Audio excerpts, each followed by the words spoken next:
Olá você, seja bem-vindo no canal Cangaço do Século XX. Dá uma força aí pra gente, inscreva aí no canal e deixa também o seu joinha, gostei ou não gostei, tá bom? Nesse vídeo de hoje nós vamos falar sobre Virgulino Ferreira da Silva, o Lampião Rei do Cangaço, e em Zé Saturnino, o seu primeiro inimigo, seu inimigo número 1.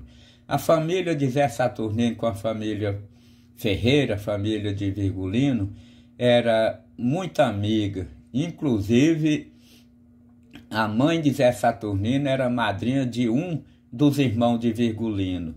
Mas um dia, Virgulino teve um sério problema com Zé Saturnino, descombinaram, e aí a paz e a tranquilidade, a paz e a amizade que reinava entre as duas famílias deixou de existir. Vamos, a partir de agora, conhecer então essa história. Primeiro inimigo de Lampião e sua primeira brigada. A virada da vida de Lampião rumo ao mundo da criminalidade começou com uma briga dele com Zé Saturnino, vizinho de seu pai José Ferreira. Em 1915, segundo o depoimento que ouvi em um vídeo de Francisco Pinheiro Saturnino, neto de Zé Saturnino, seu avô era muito amigo de Lampião e os dois sempre saíam juntos para campear. Campear é procurar gado no campo para pegar. Naquela época, quem era bom vaqueiro tinha então a fama de bom vaqueiro, e Lampião era um deles. Uma novilha de Zé Saturnino estava prestes de dar cria, e um certo dia o fazendeiro, junto com Lampião, foram campear a novilha para pegar e colocar o chocalho como identificação. E por 2 vezes não conseguiram. Na terceira vez, Zé Saturnino vai sozinho, sem convidar o companheiro, pega a novilha e coloca o chocalho. Sucedeu em outra ocasião que Lampião, campeando sozinho, depara com a dita novilha já com o chocalho no pescoço. Lampião, desde menino, o que ele mais detestava era a traição. Então, como o companheiro foi sem ele e pegou a novilha, pensou consigo: Zé Saturnino me traiu. E também pegou a res e amassou o chocalho. Daí por diante começou uma briga cerrada entre as duas famílias. Lampião, de sempre, ia ao pasto da fazenda Pedreira, que era de propriedade de Zé Saturnino, e colocava cachorro nos animais. O vizinho pedia para ele não fazer aquilo, mas porém repetiu o ato criminoso por várias vezes e mandava recado desaforado. Com a rivalidade entre as duas famílias, a paz deixou de reinar entre elas. Em 1919, a família Ferreira caiu numa emboscada feita por Zé Saturnino e seus jagunços, e ocorreu então o primeiro tiroteio entre as duas famílias, que resultou na morte da burra de Antônio Ferreira, irmão de Lampião, e ele próprio saiu levemente ferido.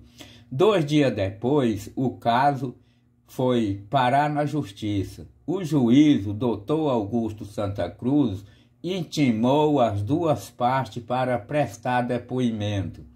Entre o meado do século XIX e o século XX, os coronéis, através do medo e da violência, dominavam os pobres e até mesmo politicamente em suas regiões.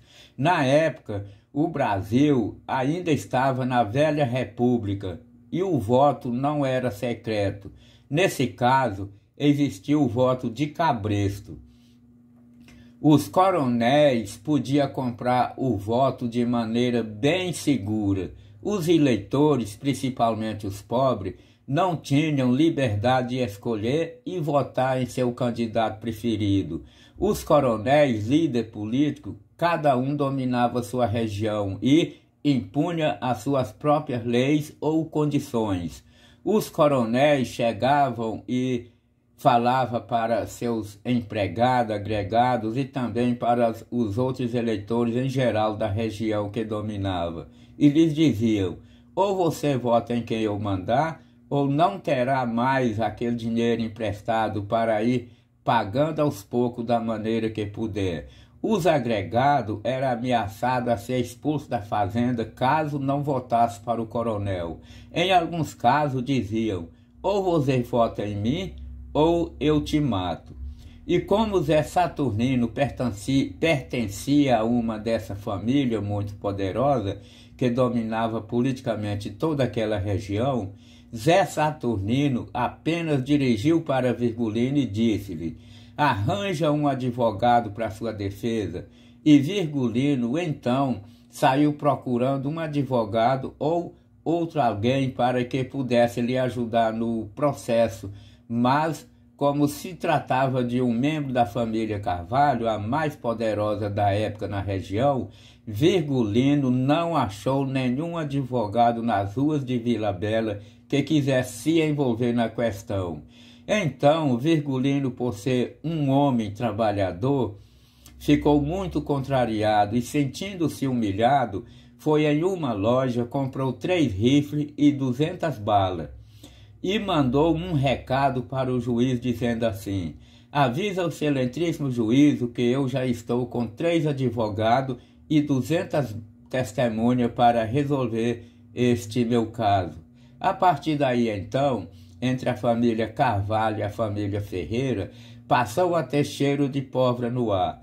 Foi aí onde tudo começou, o que levou Virgulino Ferreira da Silva, cidadão honesto e trabalhador, a ser cangaceiro e mais tarde passaria a ser conhecido como Lampião, rei do cangaço, que para uns era justiceiro defensor da classe pobre, para outros bandido cruel que não tinha a mínima compaixão de suas vítimas.